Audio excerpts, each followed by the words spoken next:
Welcome back to the Conservative Cat Show. I so do appreciate you being here. Hey, we've got so much to get to on a Friday. I so do appreciate you being here, Lisa. Good morning. Good morning, chat. Go ahead. Throw in the comment section. Are you going to stop taking Tylenol, or are you more skeptical when it comes to taking Tylenol? Let me know your thoughts in the comment section, because we are going to be talking about Tylenol and pregnancy today. Could it raise your autism risk? Does it raise your risk for autism if your child receives Tylenol in utero? So Trump is, of course, sounding the alarm. An Illinois doctor and legislator, State Representative Bill Howder, is pushing back. I'm going to be covering that. And then we're also going to talk about Darren Bailey. He's back again to save Illinois.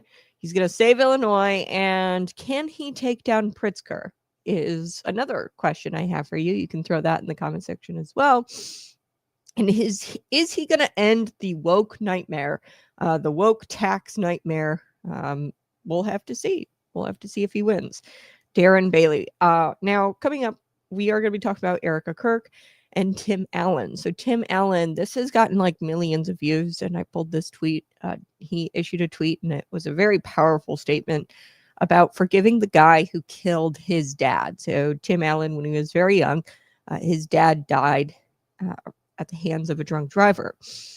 And Tim Allen took to social media, made a statement, and it's a very powerful statement. So, and it's gotten millions of views. So we're going to talk about that. And then Barack Obama, desperate for the spotlight and to stay relevant, as his legacy is crashing down, he makes an appearance overseas, because he can't really give speeches here because people don't like him here anymore, and his legacy has completely been destroyed.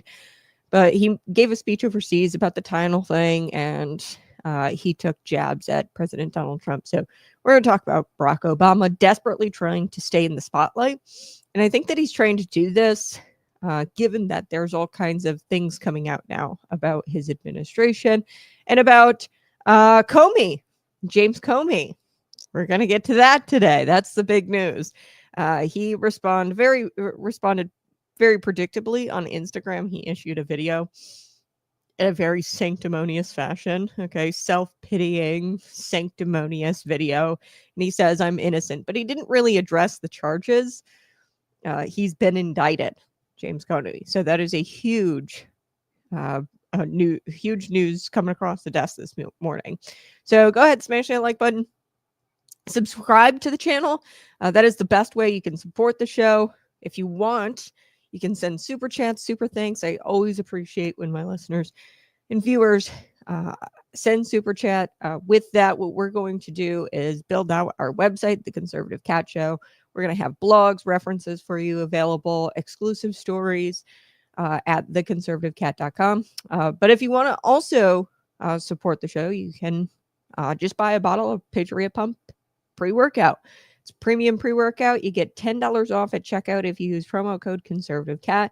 It's a great alternative to those nasty energy drinks you see on the shelves with the gobs of caffeine and sugar and artificial colors. This is your premium pre-workout. It's definitely better than that crap. So go buy it. $10 off, ConservativeCat promo code. So let's talk about TPUSA co-founder Charlie Kirk. It's been a little over 2 weeks.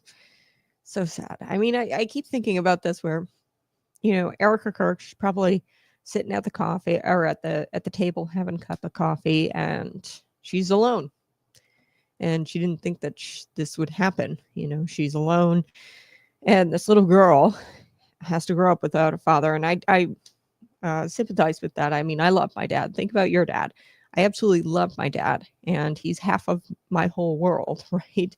Especially when I was little, he was like half of my whole world. My mom was the other half, and that little girl isn't going to have her dad anymore. And that little girl, I mean, there's this video of Charlie Kirk out there, and man, I get teary-eyed thinking about this. This little girl, she goes into, I don't know, I think they concealed the kids' names, and they never showed their faces on social media, the Kirk family, to try to give the kids some an anonymous type status. But he walks the little girl into the store and he lets her pick out this doll, and she's got this big puffy coat on, and you just know that that little girl is so spoiled. And now she doesn't have her dad to spoil her. So I don't know. I feel like we're all moving on with our lives, and that is going to happen. We're going to move on, and we're going to get past this stage of mourning and grief, and we're going to move on. But like, this little girl is never going to be able to move on. And I thought about that this morning and praying for the Kirk family. So in the aftermath of his death, people have vowed to carry on his message. And as memorial, I've had a couple of friends reach out to me. They told me that they went to the memorial and it was very powerful. And this is how people have described the memorial to me. It is life-changing. It was life-changing, and that the Holy Spirit would not leave. Like, the Holy Spirit came and stayed the whole time. So President Donald Trump spoke, J.D. Vance spoke. They were in attendance at the memorial service. And there was a big moment where Trump and Elon, they actually reunited, shook hands. You guys know how I feel about Elon Musk. But because Elon Musk, he professes himself as a cultural Christian. I don't know if the Holy Spirit was there all day. I have no idea what Elon Musk's personal faith looks like and what his faith journey looks like. He's always professed to be an atheist, and then he kind of leaned into this cultural Christianity. That cultural Christianity crap is just so dangerous. That's where you get these, churches where it's all about merch and Starbucks, and we've got a Starbucks in our church, and it's this cultural Christianity where people don't want to recognize the supernatural that exists here in the world. There is a supernatural spiritual warfare that goes on every single day. We battle with forces, dark forces, and the principalities of evil. And Elon Musk, from what I can tell of everything he stated publicly, he does not want to admit that there is a creator of the universe and there is a supernatural element here to Christianity. And that's always rubbed me the wrong way. However, Elon Musk, after that memorial service, has been tweeting scripture. I mean, a humanist, atheist, all about technology, has denied the creator, coming out and quoting scripture. Say what you will, about Elon Musk, but maybe this is his turning point. So anyway, Trump, Elon, they shook hands, and they appear to have buried the hatchet after a tense falling out some months ago. And Trump kind of welcomed Musk back. And both the Musk account and the White House account, they posted a picture of their reunion, them shaking hands, and then the caption read, "For Charlie." Wow. So in the same spirit of forgiveness, listen to this. There was this moment, Erika Kirk, she spoke about the alleged assassin, Tyler Robinson, saying how Charlie would have wanted to save young men, and how Charlie wanted to save young men like this guy. So let's take a listen just as a refresher. Here we go. He wanted to save young men, just like the one who took his life.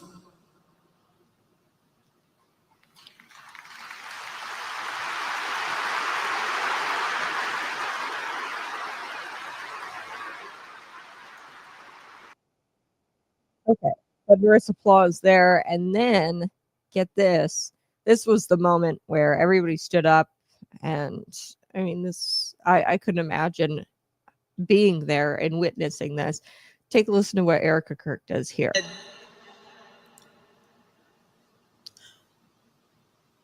Father, forgive them, for they not know what they do. That man, that young man,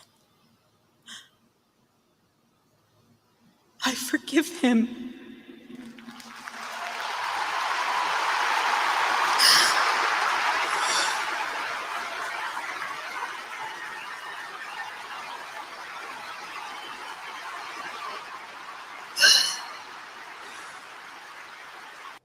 everybody stands up in support of Erika Kirk.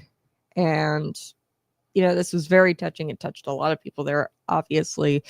But it also touched Tim Allen, who is the home improvement star. I know him better from the Santa Claus movies. Tim Allen, one of my favorite actors. He said it moved him to do something he hasn't been able to do in 60 years. He says, quote, on Twitter, and it's got millions of views now, Erika Kirk spoke the words about a man who killed her husband. That young man, I forgive him. As soon as she spoke those words, that moment deeply affected me. I struggled for over 60 years to forgive the man who killed my dad. I will say those words now as I type. I forgive the man who killed my father. Peace be with you all. Wow. So Tim Allen's dad died and was killed in a car accident by a drunk driver when Tim Allen was 11 years old. And in a 2012 interview, Tim Allen had said that he still doesn't trust that everything's going to work out all right. And part of him still doesn't trust that everything's going to work out all right because of what happened to his father, and that tells me that in this 2012 interview, he still had a lot of bitterness. And this was a very important moment. Erika Kirk saying, hey, I forgive him, for Allen to be able to make that change and to find peace with what he's been struggling with for 60 years. So he was obviously touched by Erika Kirk's actions. And more people have been commenting on Tim Allen's post saying the same thing. Like, I forgive this happened to me. I forgive this person. And many are speaking about their efforts to forgive others and the harm that people have done in their lives, but they're moving past it and they're finding peace with it. So his post, like I said, millions of views. This is a special kind of grace that is just spreading like wildfire. Erika's grace and her forgiveness is just spreading. And this is what God can do. That's the point of today's story about Tim Allen. I want you to know that God can do anything. Let's get to Michelle Obama and the Obamas. Michelle and Michael. Sorry. Michael. Michelle. Okay, so she's running off doing a podcast with her brother. And most people would agree with me. I think that podcast is very painful to watch. It's not very insightful. So while she's off doing that, Barack Obama seems to be bouncing between his luxury mansions and jetting off on vacations with wealthy celebrity friends, or he's giving these really high-profile type speeches in countries far, far away from America, overseas. He's not giving a whole lot of speeches here in America, but I'm sure he's getting paid for these speeches. Top dollar. So that's what Barack is up to, if you guys were curious. So the sparkle and the shine of being the first Black president and promising to fundamentally transform America, that is all worn off. Okay, and that kind of wore off years ago. I'd say long before he threw his support behind Kamala Harris, the abysmal vice president, who was just nothing short of a disaster. So, that's all like fading, like his fame, his shininess of being the first Black president, and all of it's fading away, especially after Michelle had come out in a recent interview talking about how she didn't like living in the White House. She admitted that she didn't like living in the White House. She hinted that she wasn't exactly close with her daughters, with her own children. And she also left an impression that she wasn't very fond of Barack during their period there in the White House.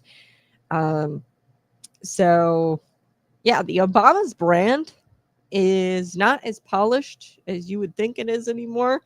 It looks less like polished marble and more like they're hiding serious cracks. So Obama still thinks and acts like his words carry weight. The proof that they don't, he has to go overseas to make these speeches, and he has to get applause overseas. because he doesn't face the American people. He can't face the American people, the people he once served. He chooses a safe audience, and the safe audiences are abroad. So, case in point, London this week, he was at this arena and he held an event called An Evening with Barack Obama. And there he just unloaded on President Donald Trump and the Human Health Services Secretary, Robert F. Kennedy Jr., and he mocked them for trying to look into the root causes of autism. Let's take a listen to Barack Berry at this London speech that he gave. Here we go. So we have the spectacle of my successor in the Oval Office making broad claims around certain drugs and autism that have been continuously disproved. And the degree to which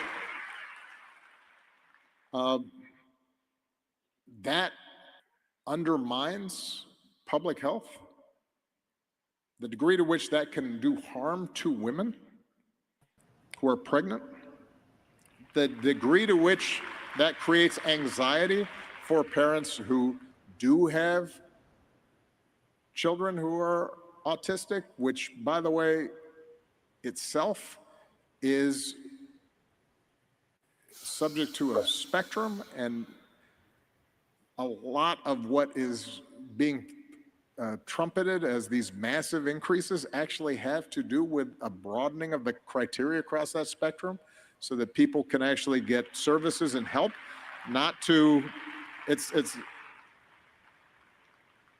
all of that is violence against the truth. Wow. What do you guys think? Throw it in the comment section. Is Barack Obama still relevant? Okay, so here's what he said, and I'm just going to quote him. I've got a little bit of the transcript pulled up here. He said, "We have a spectacle of my successor making broad claims about certain drugs and autism that have been continuously disproved.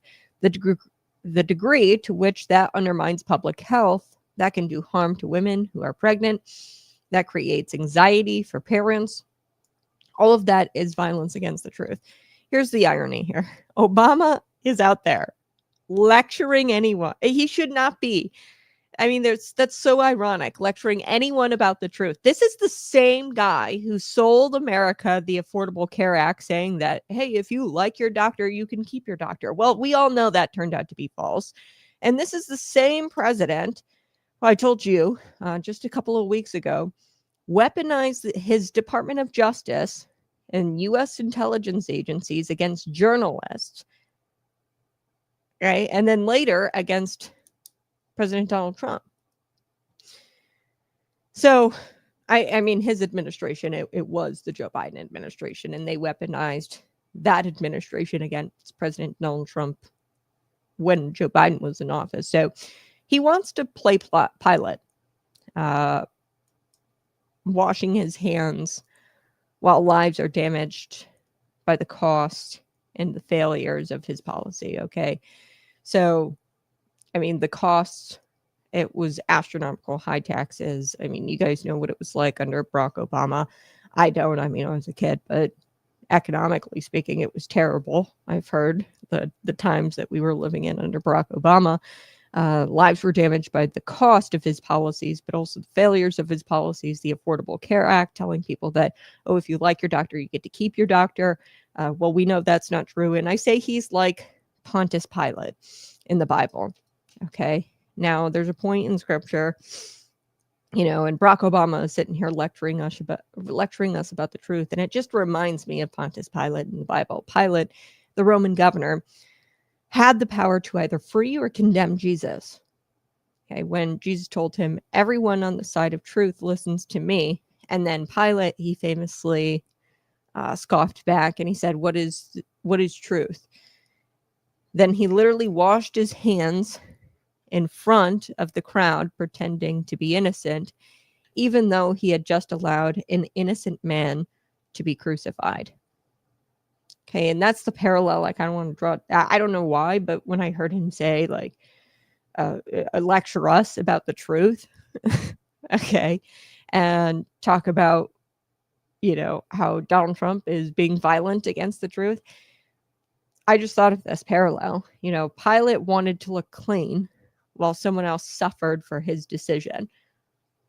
Barack Obama did the same thing while he was in office. He talked about truth. He talked about health while ignoring the damage that his own policies caused. Remember, Barack Obama raised costs. He limited options. He broke his promise that, hey, if you like your doctor, you can keep your doctor. He broke that promise. His DOJ and intelligence agencies went after journalists, and then they spied on President Donald Trump. Families have way worse health care, way worse care, fewer choices because of his so-called Affordable Care Act. And that is just the truth. So like Pilate, Obama tries to distance himself from the blood that's on his hands, and he blames he deflects with speeches, and he acts like he's an innocent bystander. But the reality is his decisions have left lasting scars on America's healthcare, justice system, and political culture. So he's got no business lecturing anybody about the truth. And then, as if bashing American leadership wasn't enough, Barack Obama used this London stage because, again, he can't make speeches here in America because he's largely irrelevant here, and the audiences overseas are safer. Outside of bashing current American leadership, he brought up his marital troubles, which is interesting. He admitted, quote, to digging himself out of a hole with Michelle, after leaving the White House. He says, I was in a deep deficit with my wife. So I've been trying to dig myself out of that hole by doing occasionally fun things. And he quipped and he goes, I think I'm back on level ground with her. Why bring that up at all? Like, really? I mean, you're the former president of the United States. Aren't there more important topics you could be discussing on the world stage? And to be honest with you, the title thing isn't even all that important when you consider things like global security, freedom, the economy. Instead, Barack Obama chose to talk about his marital strain and Tylenol and his vacations. So I think he was questioned about his vacations and how he has to do occasional fun things with his wife to get him out of the doghouse.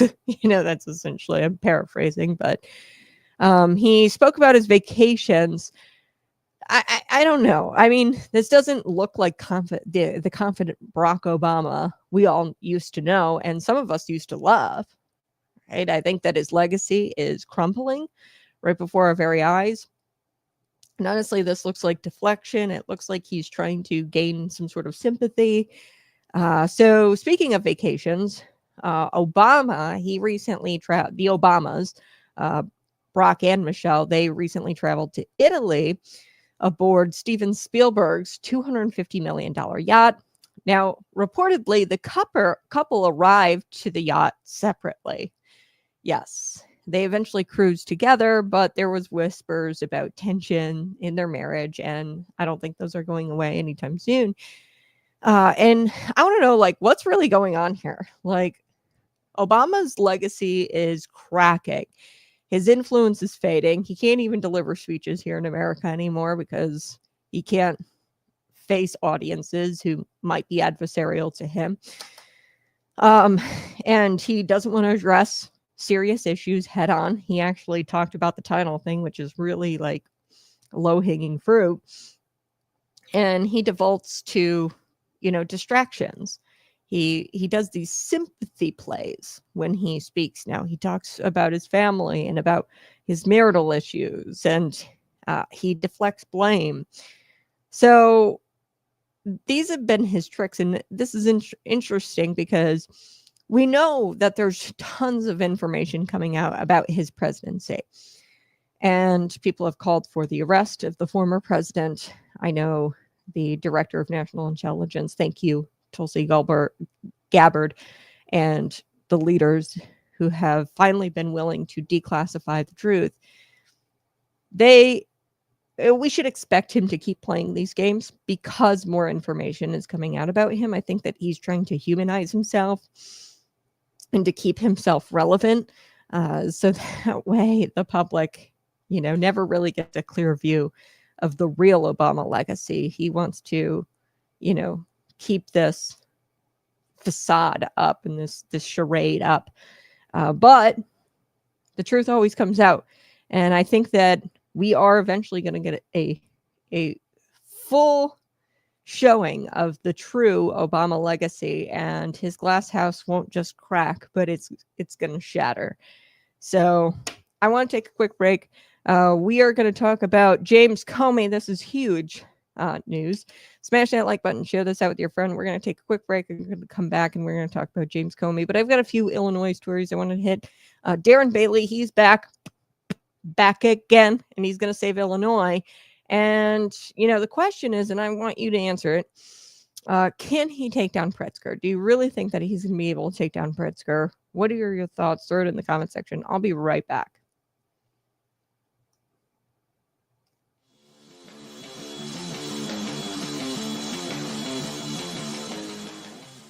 Welcome back to Conservative Cat Clips. I'm Kat, and we're going to be talking about the myth of free college day. Free college, they cry, as if professors would grade 100 term papers for hugs. Okay, do you know any professor that would be willing to grade papers in exchange for hugs? I don't know any professors that would do that. And let me get one thing straight. There's no such thing as free college. Somebody pays for it. And spoiler alert, it's not the kid getting the woke gender studies degree. It's going to be you. It's going to be me via our taxes, your grandchildren's taxes. And they slap the word free on it, and they hope that you don't notice the bill until it's too late. So you know what happens when you make college free? You're going to flood the system with a bunch of people who aren't really ready for the working world. And then you're going to jack up tuition costs, because if it's getting paid by the taxpayer, why not jack up the tuition costs? And not to mention, you're devaluing the degree, okay? A bachelor's in gender liberation studies is not going to be worth much when you hand out these degrees like candy. Any kind of degree that you hand out, if you start handing them out like candy, then they're not going to be worth very much. And what's worse are these bloated institutions spending a whole lot of time pushing Marxist ideology, and they're not actually teaching our students marketable skills. There's diversity coordinators at these bloated institutions who make six figures, and your kid isn't able to get, the student isn't able to get an internship unless they sell their soul to the wokeism ideology, and they sign a pledge about climate reparations, and they subscribe to this wokeism ideology. Here's a revolutionary idea, everyone. Not everyone needs to go to college. Trade schools, you can build homes, you can fix engines, you can wire up buildings, you can keep America humming. A welder can make up to $90K a year with no debt, a couple of trucks in the driveway, and he doesn't need a Marxist lecture on how his white privilege makes him inherently biased. Okay, free college and the free college crowd, they say that education is a right, but when government makes a right, they get to control it. So they'll say education is a right, and that's why it's got to be free. Reminder, spoiler alert, it's not free. They decide what gets taught, what speech is allowed, what ideas are allowed on campus, who's allowed on campus. That's not in education, that is indoctrination. So they say education is a right, and when government affords you rights, then they get to control it. Government is not in the business of giving you rights. We have unalienable rights, and those are laid out in the Constitution. Proverbs 22:7 says, the borrower is servant to the lender. Maybe we should stop chaining children, chaining our young youth to debt in the name of fake opportunity. There's fake opportunity, and let's start talking about hard work, grit, and real world skills. Okay, don't fall for the fantasy. Nothing in life is free except salvation.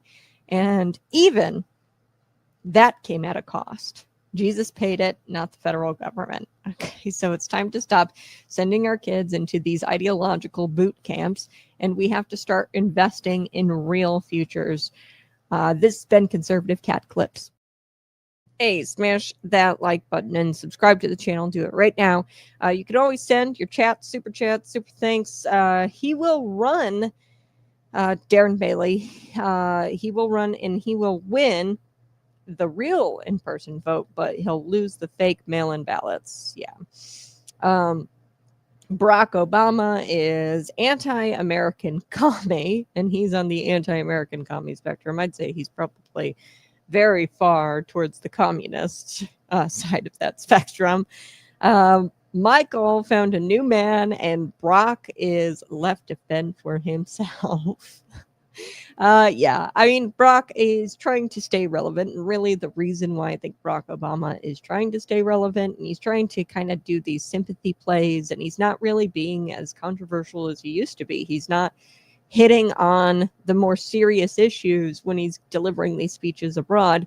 He's kind of sticking to, personal antidotes and, these sympathy plays and deflecting blame and Trump bad. He's kind of just sticking to this script, and I think it's because more and more information is going to come out about the presidency, his presidency. And thank you to Tulsi Gabbard for declassifying and exposing the truth. But I think he's going to keep on playing these games because he needs the public on his side. He needs public opinion on his side when it all comes crashing down, his legacy. So, here we go. Let's talk about FBI Director James Comey. Often, I like to call him, and those of us on the right, we call him Saint Jim, because he's very self-righteous, and he's got this self-righteous public persona. And he has officially been indicted, by the Department of Justice. Prosecutors, they secured 2 of the 3 charges that they were pursuing. 1 count of making false statements and 1 count of obstruction of justice. This indictment comes days after former President Donald Trump, sorry. I was talking about Obama earlier. President Donald Trump, he had publicly urged the DOJ to take action now against Comey and the political opponents of his who weaponized the government against him. So for the past 24 hours, there have been Washington insiders kind of whispering, buzzing around, saying that charges are going to be imminent. And those rumors proved to be true. And as soon as news broke, James Comey, St. Jim, he rushed to Instagram, to post his reaction. And in typical fashion, his message came across like a sanctimonious sermon rather than, a straightforward defense. He doesn't even address the charges. And this isn't surprising, especially considering his book, his memoir, his 28 memoir. It's titled, quote, A Higher Loyalty. And in the book, he kind of implies that he operates on a higher moral plane above ordinary Americans. He's so sanctimonious. Like, if I had to describe James Comey in one single word, it would be sanctimonious. So his Instagram post, like I said, doesn't address any specifics about the charges. He doesn't really address the seriousness of these charges. Instead, he casts himself as a victim, and he said, Orange man bad, right? And he talks about democracy and his courage and yada, yada, yada. I'll just let you listen to it. Here we go. My family and I have known for years that there are costs to standing up to Donald Trump, but we couldn't imagine ourselves living any other way. We will not live on our knees, and you shouldn't either. Somebody that I love dearly recently said that fear is the tool of a tyrant, and she's right. But I'm not afraid, and I hope you're not either. I hope instead you are engaged, you are paying attention, and you will vote like your beloved country depends upon it, which it does. My heart is broken for the Department of Justice, but I have great confidence in the federal judicial system, and I'm innocent. So let's have a trial and keep the faith. Oh boy. So sanctimonious, self-righteous. So I pulled some of what he said. Here's the transcript. I'm going to read some of it because I think I can deliver this well. My family and I, we've known for years that that there's a cost to standing up to President Donald Trump, but we couldn't imagine ourselves living any other way. Like, it's your whole life's purpose, like, to stand up to President Donald Trump. Like, don't you, like, do you go to the park on the weekends? Do you have anything that you do outside of Orange Man bad? Like, that's when I hear that, I'm just like, man, you really have TDS so bad, my guy. But we couldn't imagine ourselves living any other way. Really? I mean, just like living your own lives, not worrying about what President Donald Trump does. You couldn't imagine living that way? Okay, we will not live on our knees. And you shouldn't either. I don't know who's telling you to get on your knees, James. I don't know. Somebody I love dearly told me once that fear is the tool of tyranny, and she's right. So rather than directly respond to the allegations of lying to Congress, so that's one charge, he's lying to Congress and he obstructed justice, James Comey pivoted to broader themes of civic duty and voting. And he goes, but I'm not afraid, and I hope you aren't either. I hope instead you're engaged, you're paying attention, and you'll vote like your beloved country depends on it, which it does. The country will end if President Donald Trump remains president for the next 3 years. So Comey ended his message by expressing sorrow for what he called the broken DOJ system, or the broken Department of Justice. And then he said that he has faith in the judicial system, and he declared that he was innocent and that he is welcoming a trial. So he goes, my heart is broken for the Department of Justice, but I have great confidence in the federal justice or judicial system, and I'm innocent. So let's have a trial and keep the faith. So that little statement, the little video, I mean, it didn't have any real substance to it about the indictment itself. It leaned really heavily on vague moralizing that has long made Comey this poor, very divisive figure. Like, James Comey thinks that he's above everybody else. He's kind of got this God complex, if I were to describe it. And he stuck to this vague moralizing that has long made Comey this very polarizing figure. So to many observers, he even comes off as evasive, avoiding the discussion of the charges altogether, choosing to portray himself as a principled defender of democracy. So I'd say that, this comes off as evasive, like he's completely dismissing the seriousness of these charges. Meanwhile, rumblings inside Washington have emerged inside of the DOJ. Reports suggest that there are a lot of career officials upset about the decision to indict Comey. So the DOJ made this decision to indict him on these 2 charges, and now, like rats on a ship, they're jumping. So I haven't heard of any solid resignations yet, but the turmoil is there in the DOJ. And I mean, this is all of Donald Trump's plan, right? I mean, he's playing 4D chess. He called for action against Comey and some of these political opponents of his who weaponized the government while they were in office and went after him and his allies, Trump's allies. And now what he's trying to do is get the rats to jump off the ship. Okay, that's what I think Trump is doing here. And, critics of Comey, myself particularly, those who want to see the ins and outs of the handling of the Clinton investigation, the email investigation, and the Trump-Russia probe, how it was biased. I mean, we're not heartbroken by this news, the critics, because we want to get to the bottom of this. Why didn't he investigate Hillary Clinton? Why did they fabricate evidence against President Donald Trump in the Russia collusion hoax? Why did they biasly probe into that? And then they didn't look into the real evidence of Hillary Clinton's email investigation. So the big question now is whether more high-profile prosecutions are coming. Trump has publicly pushed for investigations into New York Attorney General Letitia James and her relentless pursuit of Donald Trump. And then Adam Schiff, who famously claimed that he had evidence of the Trump-Russia collusion, and that never materialized. Remember that? And he goes, I've got evidence.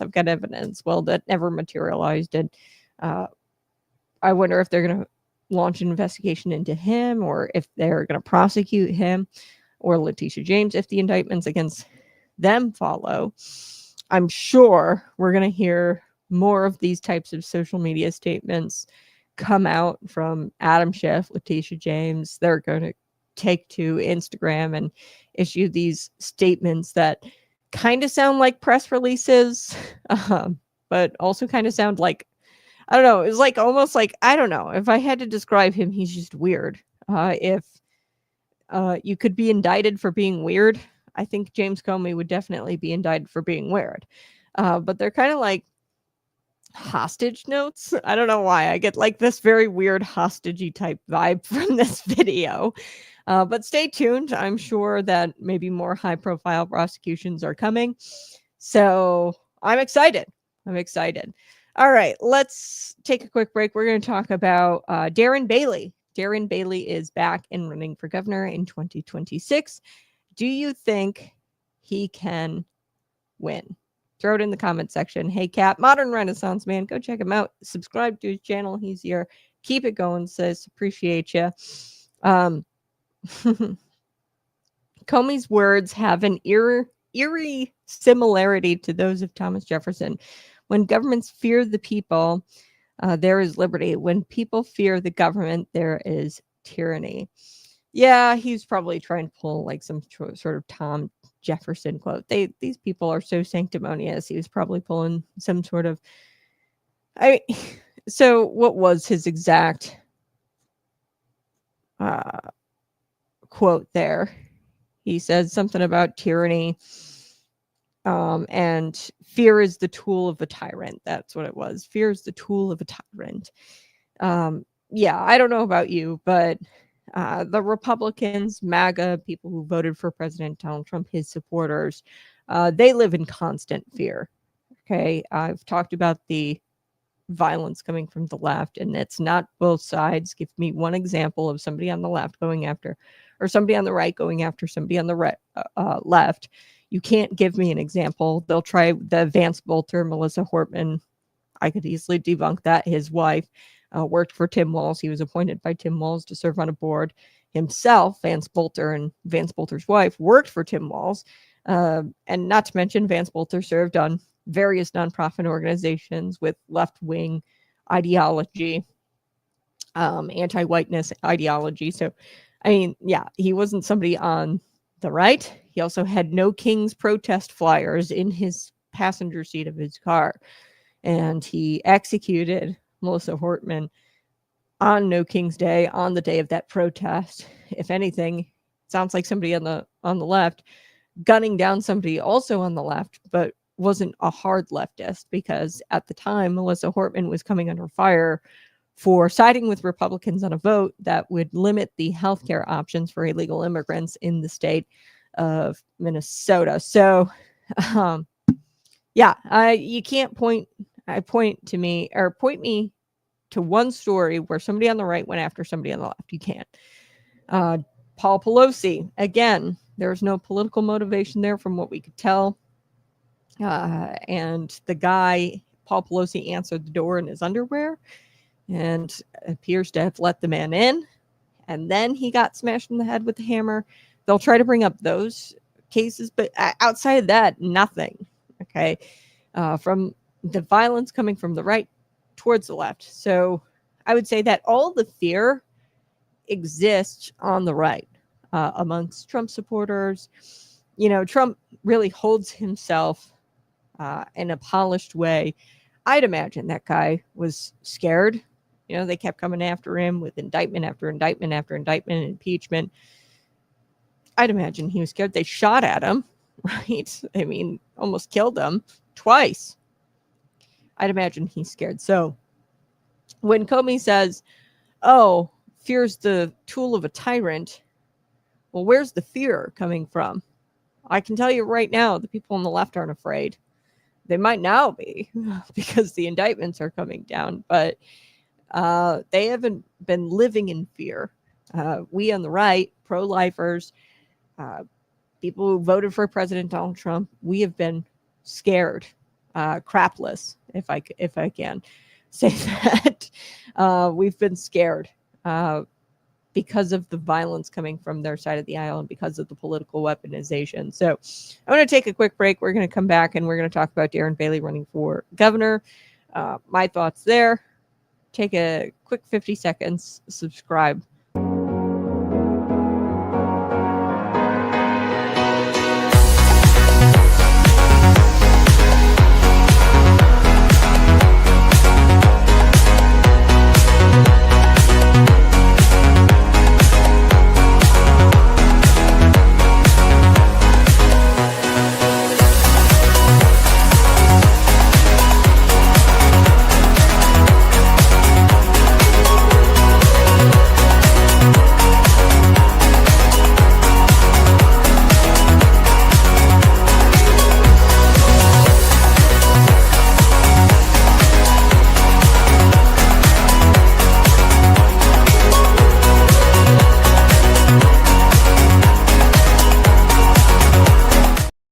Hey, go ahead and smash that like button. Just share this video out with your friends. And we are going to be talking about Darren Bailey, your next governor. I love a Southern twang. I really do. Okay, so today, folks, we're talking about the guy who refuses to give up on Illinois. He's a man who knows this state, and he knows that this state doesn't belong to a billionaire, Governor J.B. Pritzker. So I'm talking about Darren Bailey. Yes, he's back. He knows it doesn't belong to billionaires. He knows it doesn't belong to the bureaucrats. And I'm going to be honest with you. The governorship is so important. Okay, outside of the state legislature, I know I talk a lot about the bills that are introduced and passed and voted on. I'm going to be honest with you. Your legislators probably aren't even reading the freaking bills. When I mean legislators, I mean the Republican legislators probably aren't even reading the bills. There's top Democrats don't even read the bills. I would say that there's top Democrats who are the leadership within the Democrat Party. They're in the state house. They're the only ones who knows what's actually going on. Okay. Outside of that, your legislators largely worthless. And we're never going to be able to chip away at that supermajority that they have in the House and Senate at a state level. However, if we get the governorship, that would be huge because I wouldn't even say that there's a problem with the way they're legislating and things like that. Now, there's bills that are wonky and crazy, but really the big problem is with these agencies. And Governor J.B. Pritzker has appointed people who are not competent, DEI hires and friends of his to serve in these agencies. And we need to take back Illinois, take back our state agencies being Illinois Department of Corrections, Illinois Department of Transportation, DCFS, the Illinois Department of Human Services. Okay. If we get our agencies back, then we get Illinois back. So Darren Bailey is running for governor. I would say that is the most important race. Yes, your state legislators are somewhat important, but you're never going to get the majority. You're not going to get the majority within probably my lifetime. Maybe, I don't know. I'd say it'd probably take a good 15, 20 years to get the majority in Illinois, in the state or Senate. But if you get somebody at the top, it could quicken that. We could get a majority in the state and Senate much faster if we were to have somebody at the top who changes the culture. And you need a good governor to gut these agencies and to replace these people who run these state agencies. So let's take a listen to this clip. He announced he was like on he stopped at 3 places, Carterville, Bloomington, and then Oak Brook. Darren Bailey. So let's take a listen. Here we go. Is about three things: taxes, opportunity, and affordability. Illinois should be a place where families thrive, where businesses grow, and where young people stay to build their future, not run away to other states.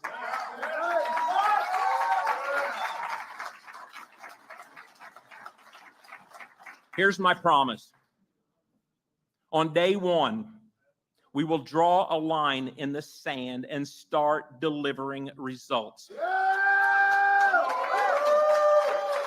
I will bring immediate relief to families. I will restore respect to law enforcement. I will keep harmful content out of the classrooms. Friends, together, we will win. For too long, Springfield politicians have put themselves first, and they've forgotten about you. What's been the result? Higher taxes, less safe communities. And J.B. Pritzker's made it worse by siding with criminals instead of victims. Just recently, a man who stood next to him at a peacekeeper event was arrested days later for a violent smash and grab at Louis Vuitton that ended in a deadly crash, killing a young father on his way to work. Yes. Instead of standing with victims and law enforcement, JB stands shoulder to shoulder with criminals. That ends when I'm governor.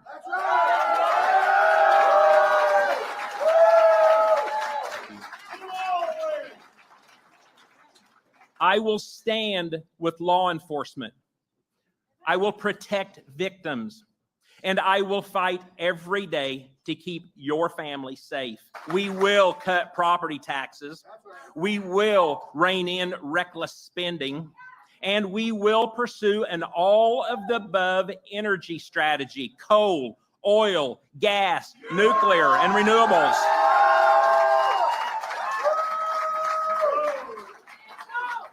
Friends, Illinois families, they need affordable, reliable energy, not an extreme agenda that shuts us down as it's doing.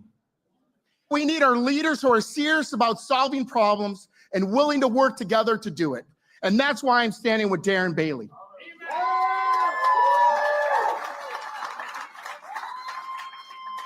Because while we haven't always agreed, we've come to understand something important.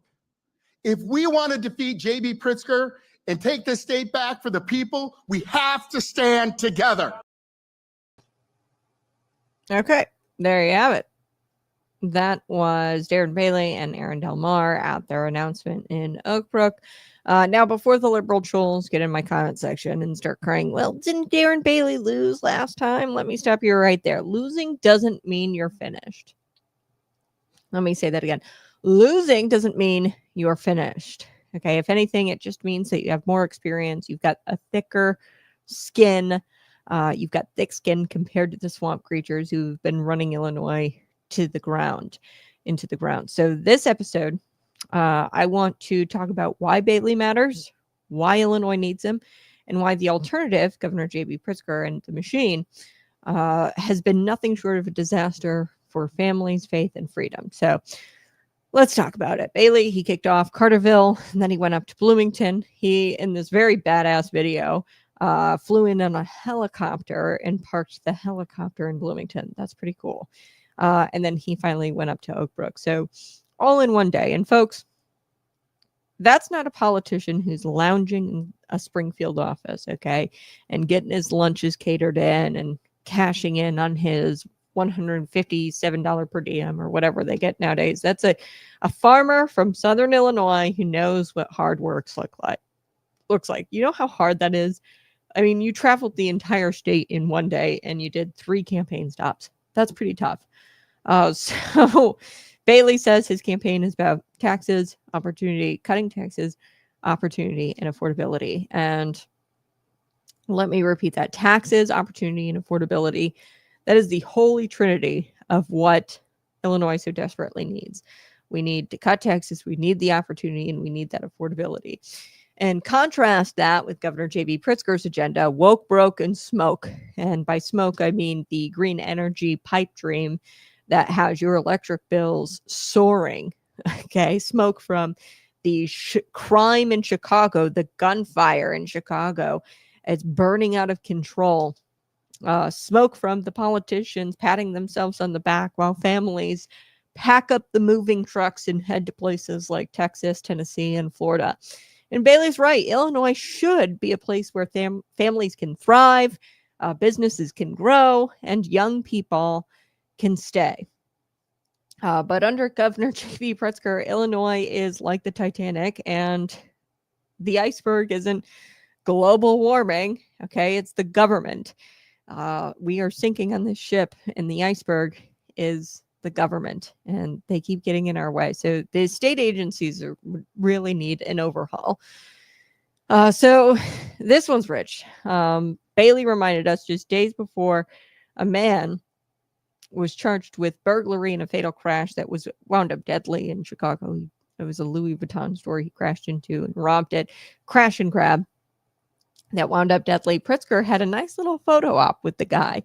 And when at the time of the photo, that guy, Kellen McMiller, was wanted in 4 states for crimes. So instead of standing with victims, Governor J.B. Pritzker was quite literally standing shoulder to shoulder with criminals. And the Bible tells us in Isaiah 5:20, woe to those who call evil good and good evil. And that's JB in a nutshell. Okay? He elevates criminals and handcuffs the police. He panders to the woke mob while parents in Chicago are left burying their children because crime has spun out of control. And Bailey nailed it in that announcement. He says, Illinois needs a governor who stands with victims, with families, and law enforcement, not thugs. Exactly. So let's talk energy now, because this is really going to win him the election. I'm telling you, the doubling of people's electric bills, people are not happy. I hear about it every single day from you and from listeners. Why did our energy bills double? Partially because of the transitioning us off of things that work like natural gas, coal, oil, nuclear, taking us off all of that and going all in on wind and solar. And if you know like anything about science and how wind and solar work, you know that it's complete trash. Okay. And that it's not even, there's turbines on the windmills to make them go a specific speed because you need it at a specific speed. The solar panels, they have an inverter to invert the energy to what it needs to be to funnel into the grid. And the inverter is not up to snuff. A lot of them are cheap, made in China, and it's a really complicated technology, and there's complicated science that goes behind it, and they're combusting, they're catching on fire. So we're transitioning off of what works to these renewables that haven't been tried and tested. And, it's just common sense. Hey, we're going to use all above energy. So that means coal, oil, gas, nuclear, and the renewables, and wind and solar. We don't have to completely abandon those. We have to do it right. So that way people don't get hurt. Okay, solar panels. So energy independence, affordability, jobs. That's what Governor Darren Bailey, oops, I slipped, Freudian slip. Darren Bailey wants. Meanwhile, you've got Pritzker's green only, and it's not even all that green because, like I said, they need gas and oil to like run the turbine, the wind turbine. We're using child slave labor to build these solar panels. So they're not even all that green. To be honest with you, the mining of these precious minerals to pull in the sun and transform it, that have this chemical reaction, those are really precious minerals and hard to get to. He wants this green energy, so-called green energy fantasy, and that's costing you more. It's costing you more on your electric bill. So part of the reason is that. Another part is because of policy. So Governor J.B. Pritzker signed into law a bill that made it to where you can't shut people's electric off if they don't pay their bills. Okay, their electric bill. So for example, if it's like I don't know. I think it's like if it's under 40 degrees or above 90, I think it is. If it's like anywhere outside of those temperatures, you can't shut off the electric or utilities. So say it's 94 degrees. That's most of July, August, September. Okay. 94 degrees. And somebody hasn't paid their electric bill for all summer, essentially. You cannot shut off their electric. So they're going to still be getting electric, but they're not paying for that electric. So who has to subsidize the people who don't pay? You and me, the law abiding or the paying our bills on time types of people. You have to pay for the people who don't pay their bills. Okay. So that's why your energy bill is also really high, because you are paying for people who don't pay their energy bill, because you can't shut off their power. So that power comes at a hard cost. Okay. To deliver that power comes at a hard cost. Who's paying that? You and I. And that's why our bills are so high. So Illinois has coal. We have natural gas. We have nuclear. I don't know why on earth we're pretending like windmills and solar panels are going to save us. So solar is fine. Wind is fine. Like I said, I'm not completely against those, but you can't shut down what works actually in the name of climate change. Okay. And in the name of this climate change, religion or cult. So you can't sacrifice families at the altar of this green dogma. And Bailey gets that. Pritzker doesn't.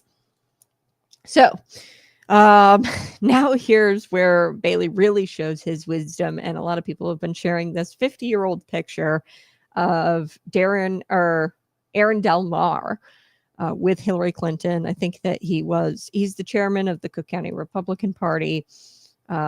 He, works with the Illinois GOP. I wouldn't say he's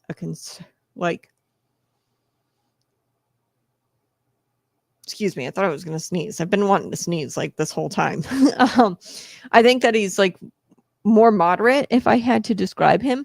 And people are upset by that. One, I don't know why the hell you care so much about a lieutenant governor pick. Now, for Governor J.B. Pritzker, we should really care about his lieutenant governor pick, because he could possibly be leaving the office for a 2028 presidential bid. So we should really care about his lieutenant governor pick. But once Darren's in office, it's not like he's going to leave, right? So I don't know why your preference for lieutenant governor sways your decision one way or another over Darren Bailey. Like, I've seen people share this video of Aaron Del Mar, and he's pictured with Hillary Clinton. And I think that he might have worked on her campaign or something years ago. Okay. And it's old, the picture is grainy, and they're sharing that out and they're saying, how dare Darren pick him? I can't even vote for Darren because he picked Aaron Del Mar. Aaron Del Mar, I'll never forget it. He has quite the story and quite the testimony. And I like Aaron Del Mar. I don't think that he's a bad guy. We don't agree on a whole lot. And I like how Aaron Del Mar admits this. He admits he doesn't even agree with Bailey on everything. I don't even agree with Bailey on everything, I would say. But here's the key: unity. Okay. He said, if we want to defeat Governor J.B. Pritzker, we have to take the state back for the people. We have to stand together. Now that's powerful. That's iron sharpening iron. Unity doesn't mean uniformity. Okay. It means you set aside small stuff to fight the big things. Okay. Now, I'm not saying that now if Aaron came out and said that he's a pro-choicer, that would be an issue, right? I don't think that he's pro-choice. I think he's pro-life, or, the big things. As long as they agree on liberty, family, and faith, and fiscal sanity, I think we're going to be all right. So Illinois Republicans need this sort of coalition. I'm not saying give up on your values, okay? But don't be fragmented. Okay, the Bailey ticket is about building bridges, not burning them. And to be frank with you, and I love how Darren Bailey, I don't know if you guys caught it, they changed his logo. Let me pull this up. You guys might be able to see it in the background there. So you see this, they changed his logo. I think his logo in 2022 when he ran for governor It was like the farm, the barn. Okay. So you see the red barn in there, but in the background, they added Chicago, the city of Chicago. We can't, as much as you don't like the city, as much as you don't like them city folk, you can't completely ostracize them and forget them and fragment the state. Okay. If you want to win, you've got to get Chicago. And Aaron Del Mar, being the Cook County Republican chairman, he's got a lot of connections, I'm sure, up in that area, which is what probably led Bailey to pick him. So, of course, the Democrat Governors Association couldn't help themselves. I was reading in the Center Square this morning a statement that they put out saying that Bailey wants to drag Illinois backward, which is so funny because actually yesterday I was talking about compulsory voting and they had a lot of people, out there testifying on behalf of this thing. There's a bill that Maurice West had introduced that would make compulsory voting a thing here in the state of Illinois. And I'm not going to get into it. I think that the compulsory voting, they need people to vote here in the state of Illinois, and they have to force people to vote here in the state of Illinois because people in the state of Illinois have protested voting because we don't feel our vote matters. We think that the elections were stolen. Our vote doesn't matter because they don't listen to us even when we go and we vote them in. So it's a form of protest, not voting.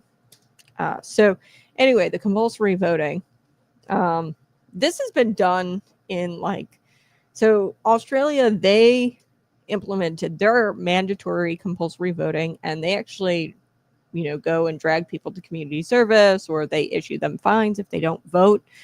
Illinois is not seeking penalties yet, but compulsory voting is very backwards. Okay. Now, in the very beginning, America did have compulsory voting for eligible voters. So that wasn't like women or anything back in those times, but they did force people to vote. And, it's a different time period. America was just starting. You had to get people to go out and vote because they had just started America. Okay. And they needed this constitutional republic, through this democratic process to work. And if you didn't participate in it, it was never going to get up off the ground. So I bring this up because they say Darren Bailey wants to drag us backwards. The Illinois Democrats want to drag us backwards. Almost every piece of legislation is super regressive. Compulsory voting, that's super regressive. They did that way back in the 1700s when this country was founded, to try to get it up and running, the voting process, the democratic process. And they want to take us backward. That is not where we want to go, where we force people to participate in democracy. That's not democracy. It's called tyranny, where we force people to participate in it.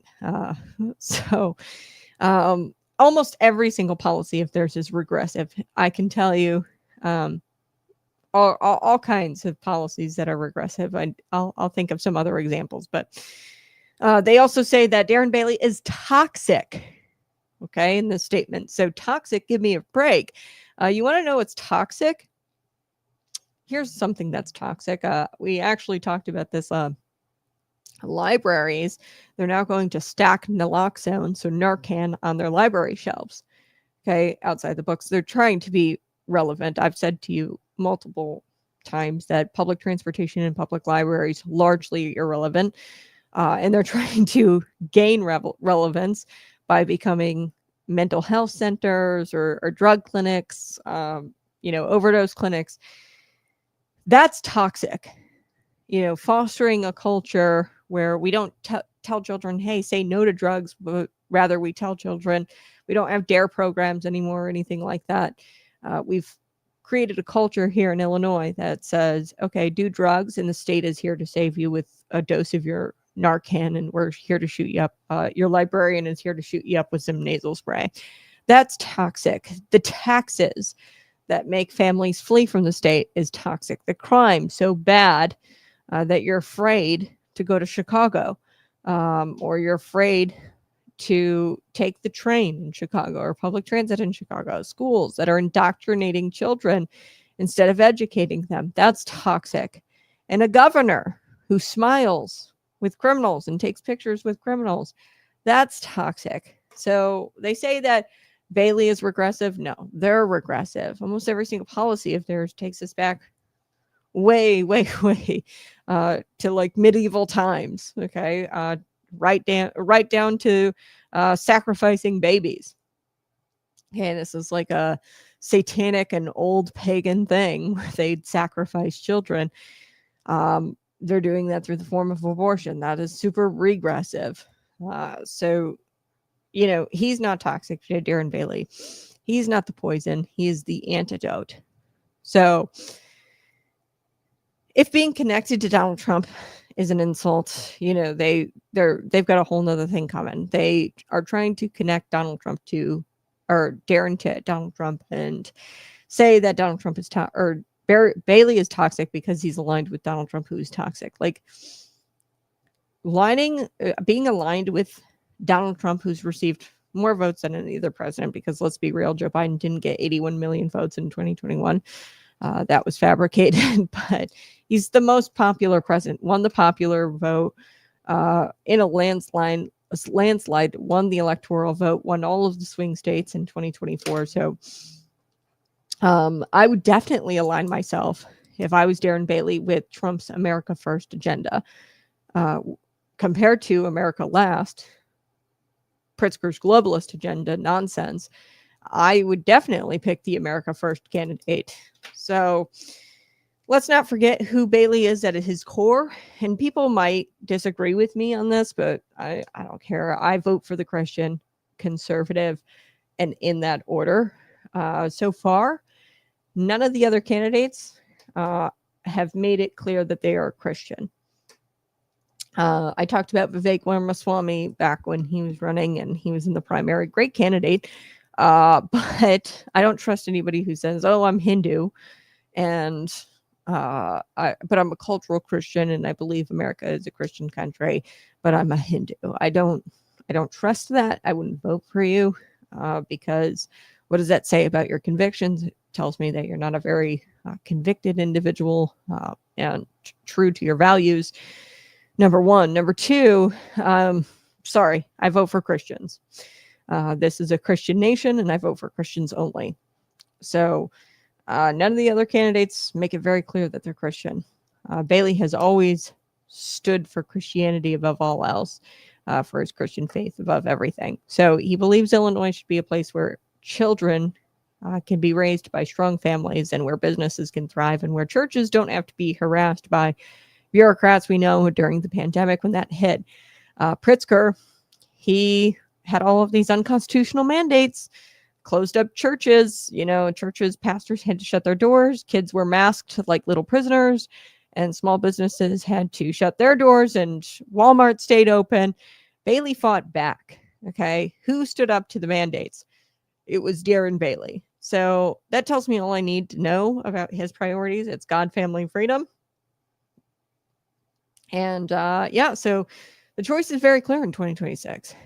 Do you want 4 more years of Pritzker's woke, broke, smoke and mirrors game? Or do you want a governor who puts families first, stands with law enforcement, and unleashes Illinois' potential? We have so much potential in this state.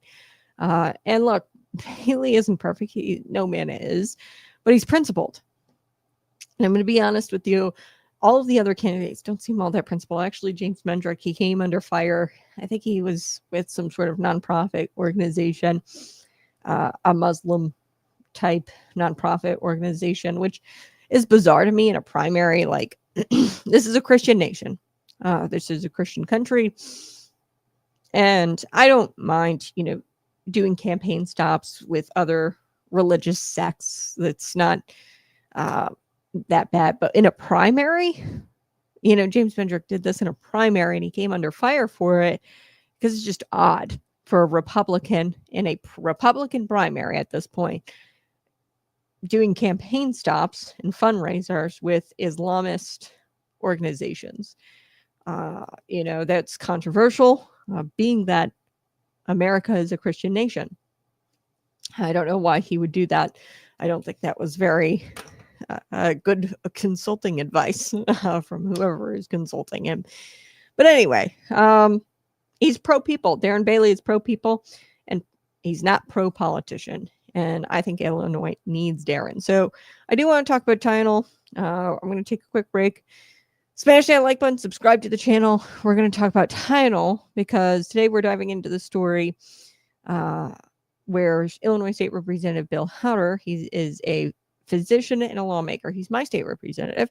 And he's saying that the science does not support the claims of the president. Okay, so he's a Republican and they're kind of clashing here and he's pushing back. And today we're not going to pick political sides. We're not going to be political about it. We are here to unpack the science, the politics, and the real life consequences for American families with this whole Tylenol and autism thing. Okay, so hit that like button. I'll be right back in about 50 seconds.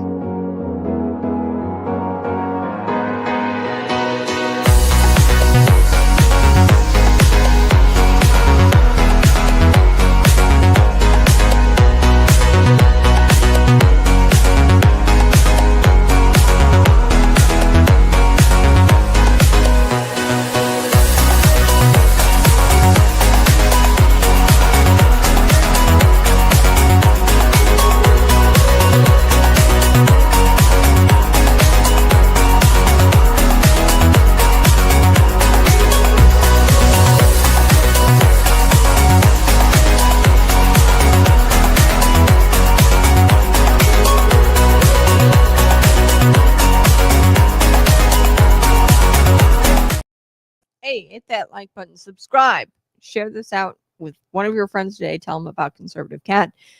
We hit Illinois news. We hit national news. We talked about James Comey today being indicted. That's huge news.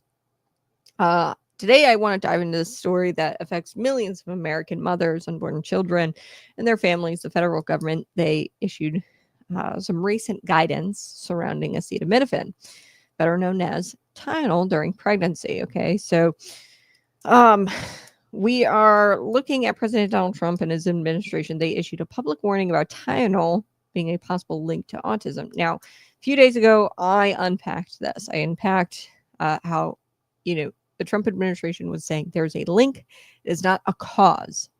Okay, so the Trump administration never came out and said that Tylenol causes autism. And I feel like people are grabbing onto this press conference, and rightfully so, because it was a press conference and he said some really strong statements, the president, and people kind of took this out of context. So I'm here to kind of unpack this. So on one side, you have President Donald Trump and his administration issuing a public warning about Tylenol being a link to autism, a link. Okay. On the other side, you have State Representative Bill Howder. He's a physician. He's a state lawmaker, and he's saying that the science doesn't support these claims and that this guidance could actually be dangerous to moms. The federal guidance could be dangerous to moms and babies. So today, not picking political sides, we're going to actually unpack the truth. And we're going to discuss the real life consequences for Americans. So grab your coffee, not your Tylenol if you're pregnant. Don't grab your coffee if you're pregnant either, because you're not supposed to have caffeine. I have a little bit of caffeine. I'm 20 weeks pregnant, but all right, let's get started. Okay, so let's start with the news. President Donald Trump, HHS Secretary Dr. Oz, they were all there.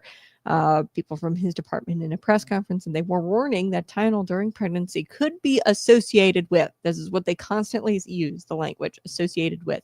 Now, me, being a discerning constituent, I recognized the difference. I said, okay, so it's associated with, it's not caused.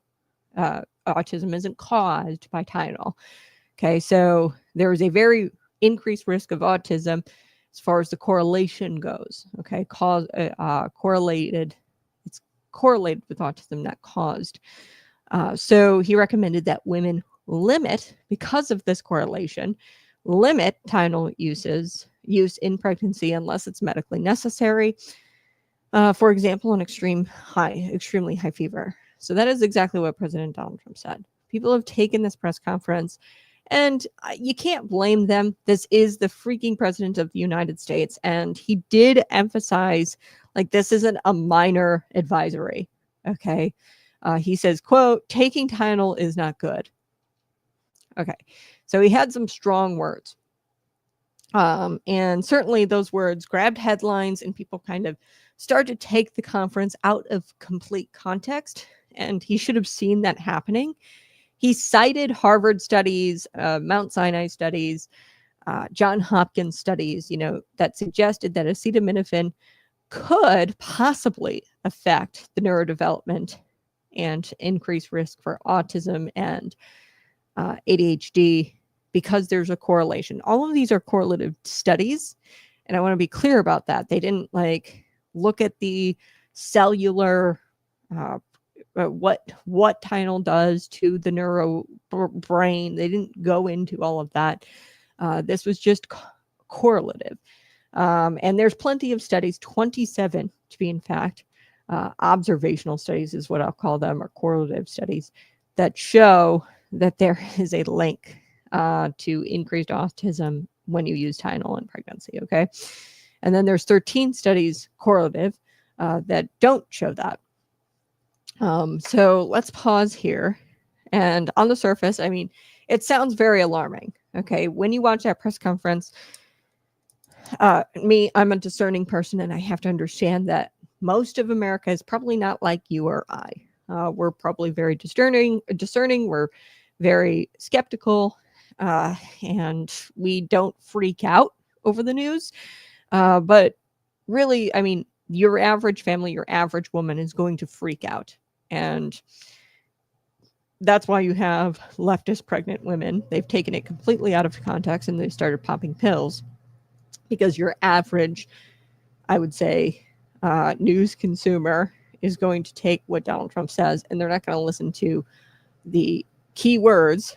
Rather, they're going to listen to what they want to hear and fill in the blanks all themselves. Now, to be fair, the press conference left me with more questions than answers. Okay. And I had to do some digging myself. And, we want to protect the most vulnerable among us. Everybody wants to protect the most vulnerable among us, not the leftist pregnant women who are downing Tylenol. They don't even want to protect themselves because downing Tylenol leads to liver damage. We know this. Downing anything isn't good for you. There's that saying, what is it? Everything in small doses or whatever. Too much of anything is not good for you. So I suspect Trump didn't mean for us to either take one extreme or another, but that's what happened because it's Donald Trump.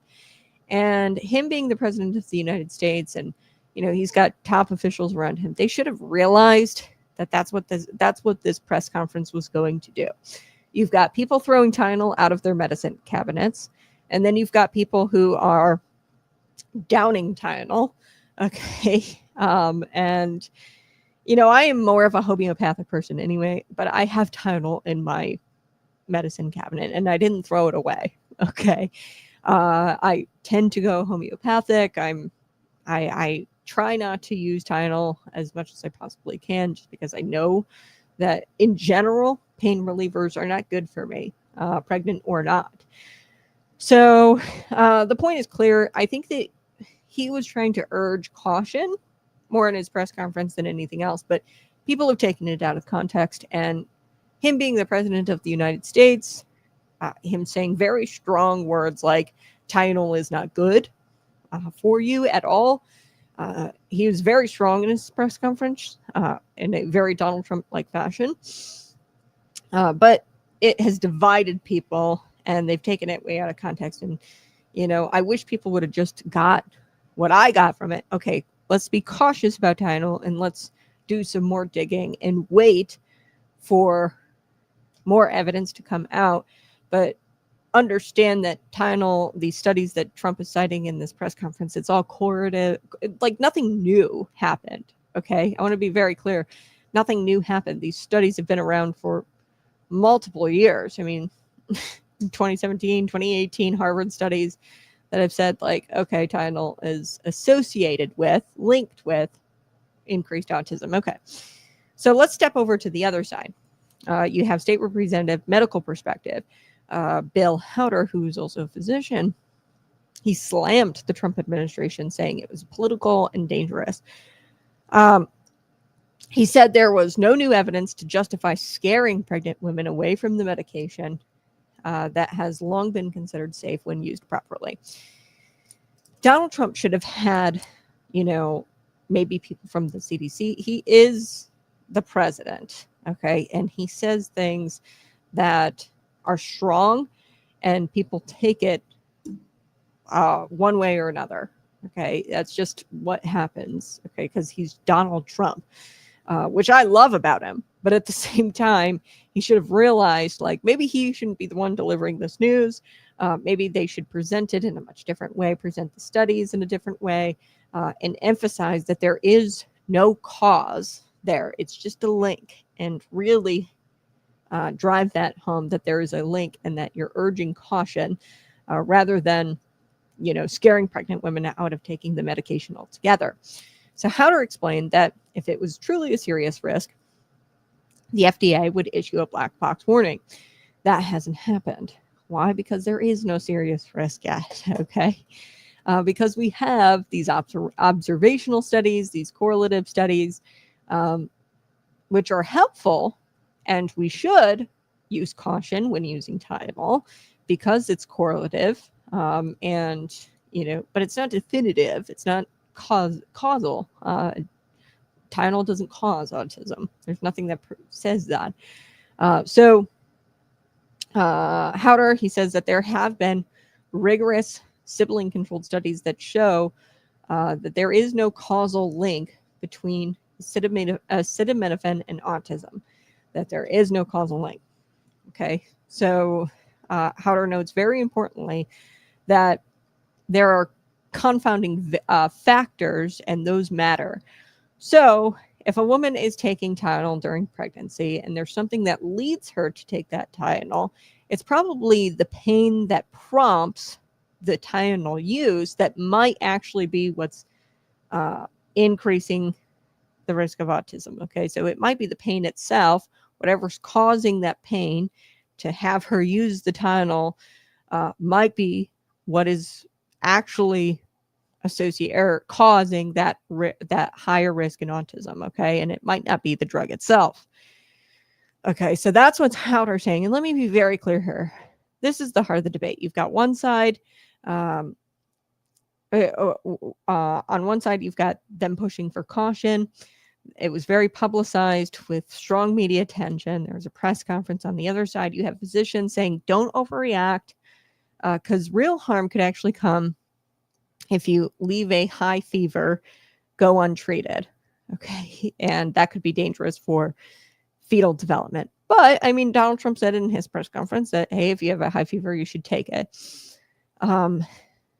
So think about it. If you're pregnant and you suddenly hear that Tylenol causes autism, okay, because people have taken this press conference out of context, and people haven't actually freaking watched it, and they jump, and you can't blame them because that is just the general population. Okay, they're just going to listen to that and they're going to be like, oh, he said Tylenol causes autism. No, he actually said it's associated with it. But we've kind of already known that. So I don't know what the point of the press conference really was. As soon as you think you hear that, right, you're going to go into this instant panic, and, panic is not going to help anybody. You should really trust, not blindly your physicians, but weigh the risks and benefits. Okay. Is there a safer course for me to take? If I have a high fever, is there, like, me being pregnant? Like, I'm telling you folks, I've taken Tylenol a couple of times. I think that it's better for the baby that I am not dealing with a migraine for 3-4 days. And I pop a Tylenol once, in a blue moon. I think I'm going to be all right, and, this debate isn't just about science. It's about public trust in medicine. And I think that's what the real point is here. However, he says that the credibility of medicine took a big hit during COVID. So there is medicine that makes our lives a little bit easier. And, people are saying big pharma, Tylenol. Well, I don't even buy Tylenol. I buy the off-brand stuff, acetaminophen, okay, because stick it to big pharma, right? But there is a credibility hit that they took during COVID, and it's because they coerced people into taking vaccinations They downplayed natural immunity. They dismissed you as a conspiracy theorist for wanting to use drugs that were tried and true, antivirals like ivermectin.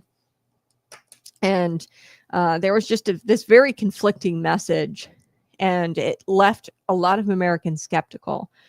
And, now when you've got government officials coming up with these headlines about Tylenol and holding these press conferences, specifically Donald Trump and a government official in which we trust, this trust is just going to erode further, this trust in medicine. So I'm not saying you should blindly trust it, but I am saying, it took a big hit during COVID, and I don't think that we would even be talking about this had COVID never happened. Okay, I think that people have just a deep distrust for medicine nowadays. So the Illinois Department of Public Health, they issued a stupid statement. They said, Donald Trump says that Tylenol causes autism, which is not what he said if they had friggin' listened to the press conference. And then they said there is no link. This is what the IDPH said. No link between acetaminophen and autism, which isn't true. There is a link. Harvard, Johns Hopkins, Mount Sinai, they have all issued studies that say that, yes, there's a link, an association, very important, not a causal link, but a link between Tylenol use and the rise of autism. So the IDPH, nobody really trusts them. I'm going to be honest with you, nobody really trusts the doctors anymore because of the way the COVID-19 was handled. So we have your, classic dilemma. Who do you friggin' listen to? Families are kind of caught in the middle of 3 divorced parents in this weird triangle. We have state guidance, we have local guidance, we have federal guidance, we have physician guidance. What I'd like to see is we don't use the IDPH largely becomes irrelevant. CDC becomes irrelevant. And we just rely on the physicians and some of these associations that are made up completely of, and not people who are politicians or people who don't have, this understanding of medicine. I would like to see them come out with guidance, and then just across the board, physicians follow this guidance. Okay.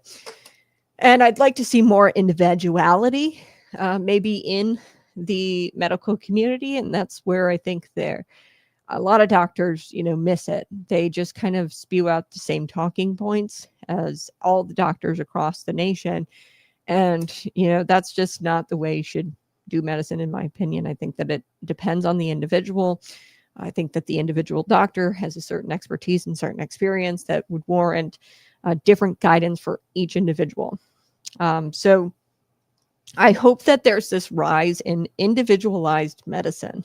And I think that is coming soon. And you've already kind of seen it where there's these black bag doctors who aren't associated with these big hospitals. And they kind of branched out and they're doing their own medical practice, and you have to kind of pay them separately, on a monthly basis. And it's like a black bag doctor that comes to your house and they treat you. And there's this rise of that going on. And I think that we're headed towards this direction of screw all the guidance. I'm going to do almost like freelance doctors. And I kind of like that idea. And I hope we kind of shift towards that model. Here's the reality. If Tylenol could magically cure the common cold and prevent autism, I'd still want a doctor that I trust to tell me how to use it and to use it correctly. Okay, so say Tylenol was a miracle drug and it cures the common cold and it prevents autism. I wouldn't take that just on my own free will and because I'm not somebody who studied it and knows how to use it. That's how medical judgment works. Okay, it's nuanced. It's supposed to be very individualized. And I hope we kind of shift more towards that culturally. So there is a political angle here. Yes, Trump is taking a public health stance. And he's framing it in such a way that grabs attention. Okay. He even alluded to it in the memorial service, at the Charlie Kirk memorial service, that he was going to break this news. So he's kind of hyping it up. It's grabbed attention. And it's really, it's kind of politicized it. I think the hyping of it, because it's not even really new. I mean, the manufacturers, Tylenol themselves, have said, there's this famous tweet, 2017, we don't recommend Tylenol use in pregnancy. Okay, so it's not like, whoa, this is earth-shattering, and it was kind of presented as earth-shattering. So meanwhile, you've got a Republican physician like Howder calling out the administration for overreach, saying that the guidance contradicts long-established medical consensus. And this is where the conservative cat show takes a stance, okay? We need caution and clarity. We want policies that protect families, protect the unborn children, but we also need accurate information that doesn't incite panic. And there's a way to present that information where it doesn't incite panic. And that's the conservative, liberty-minded approach. Trust in expertise, protect life, and ensure parents have the facts to make informed decisions. So what do you prioritize? Do you prioritize the headlines that warn of the worst case scenario? Or do you trust more so in the nuanced medical advice that considers risk? And it's not an easy choice. And that's why this discussion matters. You get the headline and, you might live your life this way where, hey, worst case scenario, I'm going to live it the complete opposite way. And I'm going to throw out all the Tylenol in my medicine cabinet because there is a link between Tylenol and autism. And that's enough for me to throw all the Tylenol out in my medicine cabinet away. Maybe you don't live your life that way and you come at it, skeptically and say, okay, let's not throw it away yet, but let's use it, sparingly at the discretion of a doctor I trust. Okay. If you don't trust your doctor, you got to get a new doctor. Okay. You have to trust this person and they have to be ideologically and religiously aligned with you. Okay. That's some advice that I'd give to you. If you don't trust your doctor, you probably need a new one. So here's some advice. Talk to your trusted physician. Okay. Don't panic. Okay. Based on a press conference or a Twitter post, because a lot of the stuff you're seeing on social media didn't even really happen in the press conference. I encourage you to go watch the press conference and use a discerning ear. Okay. And listen for the keywords. Medical guidance should be personalized. Treat your fever seriously. Right? Dr. Bill Howder, he says untreated high fevers can cause fetal development. Listen to Howder. Listen to Trump. Trump said that. Hey, if you have a fever, take Tylenol. Understand the risk benefit. A rare, reasonable use of Tylenol, I'm sure, is going to be considered generally safe. The risk of untreated pain or a fever might be higher risk, and you have to take that into account. Now, we do live in an instant gratification world, and I think that's part of this too, is like women don't want to be told that you have to suffer a little bit. There's this rise of feminazism, and God forbid we tell women, hey, you have to kind of suffer through your pregnancy. The Bible tells us that pregnancy is going to be painful. Thank you, Eve, for eating the apple. No. The original sin, right? After that, God tells us very plainly that pregnancy is going to be painful. You should expect that. So, we live in this instant gratification world, but we can't deny modern medicine that's going to help save you and save the unborn. In the end, we're all about life, and God tells us to be fruitful and multiply. We can't do that when we're in untreated pain and we're putting our babies at risk. If there is a alternative to keep your fever low, do that, because above all else, right, we're all about life. But women out there, you need to stop being such crybabies and realize, hey, yeah, pregnancy might be painful. It might suck for you. And that's because God said it would be, and that's your fault. That's our fault. Why? Because sin exists and we're sinful. And this is the price of sin. Okay. And you just have to deal with it. Stay informed, be cautious of politicized messaging of all types. Federal and state officials, they have their roles. And I would love to see the IDPH, the CDC, all of these agencies become irrelevant. And I would just love to see the free market actually thrive and doctors do what they want to do and actually be free to use their expertise and not constantly be looking over their shoulder for government guidance. Okay, that's not how medicine should be run. Remember, friends, protecting life and family means seeking wisdom, not fear. Proverbs 4:7 tells us wisdom is the principal thing. Therefore get wisdom, and with all thy get understanding. So wisdom and understanding, that's exactly what we need here. Be careful, stay informed, and don't get in the middle of politics and headlines and public health guidance. Just really be a discerning individual. So today we acknowledge both sides. Representative Bill Hutter, Trump's call for caution. And, the takeaway, pray, consult your doctor, and never let politics alone be the driving decision maker over your health, okay, and over your family. Really pray on it. All right. Smash that like button, share this out with your friends. I so do appreciate you being here. I'm going to be back in just a couple of minutes, but smash that like button and we'll be right back. Check your blind spots. Men love to call things out. Weakness, hypocrisy, failure. We're wired to spot threats and take action. But Jesus didn't say, never judge.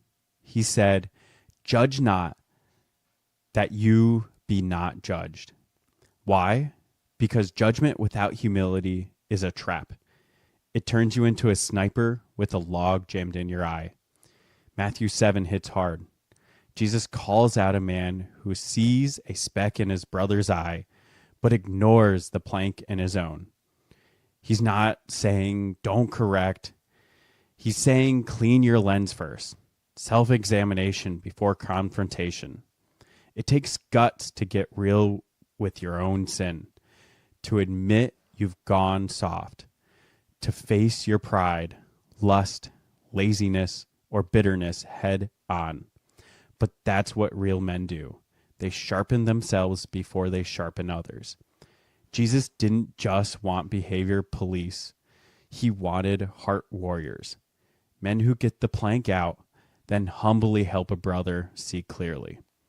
Men who don't just flex spiritual authority, but walk with spiritual maturity. In verse 6, it's about discernment. Don't toss holy things to pigs. Don't waste truth on ears that mock it. Know when to speak. Know when to walk away. Before you blast through your next workout, check your form. Same with life. Patriot Pump fuels clean, focused energy, but you've still got to show up. Power with purpose. Clarity with strength. That's how you train. That's how you lead.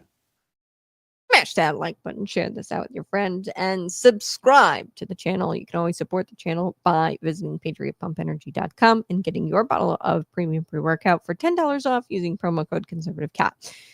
President Donald Trump, he went off early this morning on a long speech about why he believes dirty cop James Comey got himself into trouble regarding his recently announced indictment. Okay, so earlier in the show, I made you aware that Comey has been indicted by the Justice Department, DOJ, on 2 of 3 counts that was sought by prosecutors. Okay, so they were seeking 3 counts. They only got 2. 1 count of making false statements to Congress, and then the other count of obstruction of justice. So on the matter of making false statements, the indictment states that former FBI director had insisted during a Senate Judiciary Committee hearing in September of 2020 that he had not authorized someone else at the FBI to be an anonymous source in news reports regarding person one. Person one, according to the New York Times, appears to be a reference to Hillary Clinton. And the questioning brought forth by Senator Ted Cruz at the time addressed news reports regarding the Trump-Russia investigation and the Clinton investigation. Okay, so the transcript of the hearing in question shows Cruz asking Comey about the authorization of an anonymous source, pointing out that his former deputy, Andrew McCabe, had publicly and repeatedly stated that he leaked information to Wall Street Journal and that you were directly aware of it and that you directly authorized it. Okay, that they were leaking things in the Wall Street Journal about the Trump-Russia investigation and the Clinton investigation. This Andrew McCabe fella, and James knew about it. Dirty Cop James knew about it, and he authorized it. And Comey said that he stands by his testimony back in September 2021, challenged with the question of who was lying. You know, did you authorize it or did you not? He said, you know, back in 2020, he didn't authorize it. And that he had never authorized anyone to leak. Okay, details about the investigation. So Trump took to social media today, to Truth Social, and he gave a little long speech, and he gave this speech in all caps. James Comey, he's a dirty cop, the dirtiest. He also added a post in which he laid out the case against former FBI chief, commentary that will undoubtedly fuel critics who claim the DOJ is acting at his behest. I don't think that's true. I mean, they weaponized his political opponent, or his political opponents weaponized the DOJ against him and against Trump supporters, by the way. TPUSA was being investigated.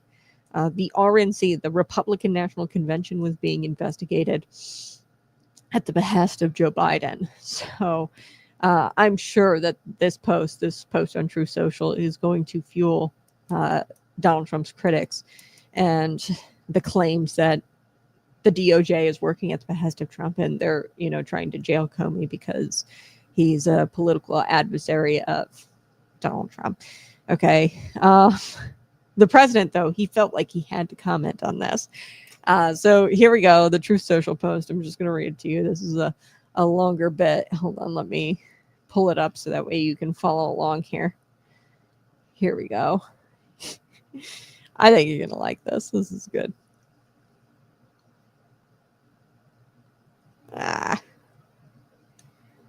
Sorry, guys. I was just pulling this up on the fly because this was just like released like a couple of hours ago. He just tweeted this out. Okay, here we go. Whether you like corrupt James Comey or not, I can't imagine too many people liking him. He lied. It's not a complex lie. It's very simple, but an important one. There is no way he can explain his way out of it. He is a dirty cop and always has been. He was assigned a crooked Joe Biden appointed judge, so he's off to a very good start. Nevertheless, words are words, and he wasn't hedging or in dispute. He was very positive. There's no doubt in his mind about what he said or what he meant by saying it. He left himself zero margin of error on a big, important answer to a question. He just unexpectedly got caught. James Dirty Cop Comey was the destroyer of lives. He knows exactly what he was saying, and that it was very serious and far-reaching lie for which a very big price must be paid. Signed, President DJT, or Donald Trump Jr. or Donald J. Trump. Sorry. So that is his X post. Whether you like it or not, like James Comey or not, can't imagine a lot of people liking him because he's a liar. So he, tweets again. James Comey is a dirty cop. Make America great again.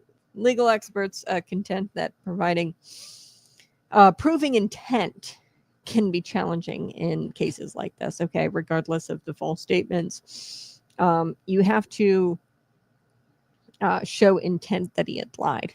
Okay, prosecutors will have to prove that Comey knowingly and intentionally lied to Congress about the authorizing the leak. Okay. So, meanwhile, former FBI director issued a defiant, sanctimonious, self-pitying response on Instagram. I already played it this morning. Not going to play it again, but he didn't really respond to the charges themselves. He just was very sanctimonious in it and said that he's a defender of democracy and he refuses to bend the knee to President Donald Trump. He says, quote, "My heart is broken for the Department of Justice, but I have great confidence in the federal judicial system that I'm innocent, and I'm innocent. So let's have a trial, keep the faith." Comey is set to be arraigned on October 9th in federal court, and he's expected to plead not guilty. Okay, so, I mean, either lied or he didn't. The tough part about this is proving intent that he had lied. And this all has to do with the Russia collusion and the Clinton investigation, and how, and I'd imagine the obstructing justice, like he didn't want to go investigate Hillary Clinton over the emails, but he, kept this fabricated evidence with the Russia collusion, stuff like that. So we'll have to see. You're going to have to stay tuned for it. Smash that like button, share this out with your friends. That's going to do it for me this morning. You guys have a blessed weekend and a safe weekend. This show is going to be back tomorrow. I'm going to do a little show, probably about 30 minutes to an hour. And we are going to be talking about revival in America and what that means. And we're going to be talking a little bit about the rapture of the church. It was Rosh Hashanah just this past week. So we're going to be talking a little bit about that on Saturday. So you won't want to miss it. It's going to be really good stuff. Find me here tomorrow morning. And then we'll be back with the regular show, 6 a.m. to 8 a.m. Central Time. We'll be back on Monday. I appreciate you being here. Have a safe weekend. Bye-bye. Love you so much.